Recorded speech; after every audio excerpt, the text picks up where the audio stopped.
It begins at the rec center summer camp. I don't know if any of you guys know that. It's basically where a bunch of small young kids get into a small space for a very long amount of time. It's not good. But every Thursday they have like a field trip or something, and the ages are divided, so different ages go to different places. And this was my first year of being into the top age group, which means I was going to Kings Island for the first time. This is the first time that I'd ever been to Kings Island, and I was also in my brother's group, Vincent, and his one goal through this entire trip was to make me like roller coasters. So the thing was, roller coasters has always intimidated me. They were large, fast, and had giant hills, which was all very intimidating. And Vincent really liked them. He wanted me to like them. So throughout the experience, he was trying to make me like roller coasters. So the first roller coaster we went on was the Vortex, which has all those spirals and those loops, and it was very intimidating due to that, but it wasn't actually that big, so I wasn't like super intimidated.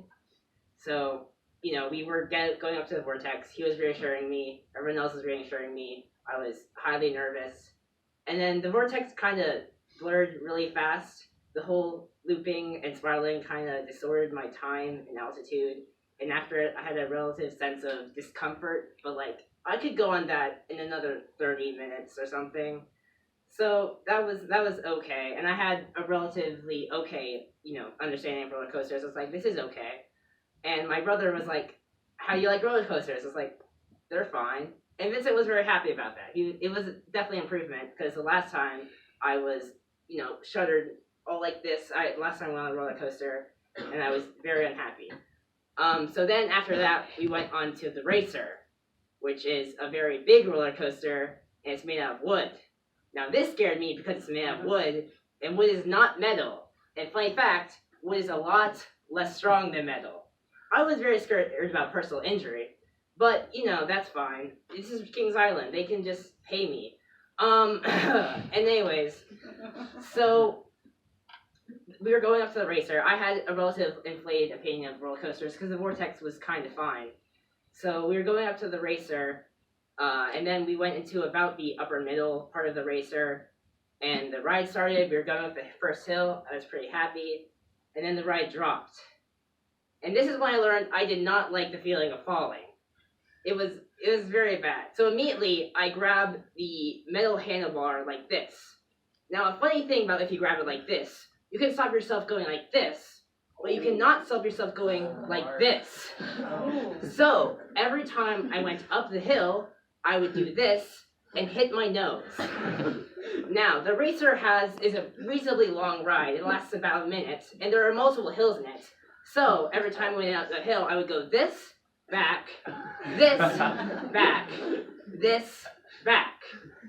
Now, after the first 3 hits, I got kind of a nosebleed. But after I was spinning my head around and repeatedly hitting my nose against the metal handlebar, that got a lot worse. So we had about a minute of me bleeding out, and finally the ride ended, and Vincent turned to me and was like, how was it? And then realized my face was covered in blood. My clothes were covered in blood. His clothes were covered in blood. The entire section of the roller coaster was covered in my blood.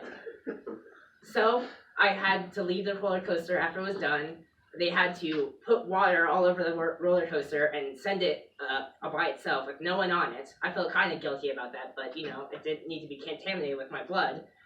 And Vincent, after we stopped my nosebleed with about half a pack of tissues, was like, how do you think about roller coasters, Mark?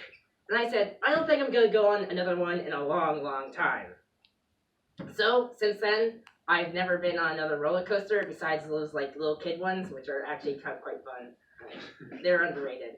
And the only ever time I really felt the danger, like the fear of falling, was when I went on the Tower of Terror in Disney, and I cried afterwards. So that's my story.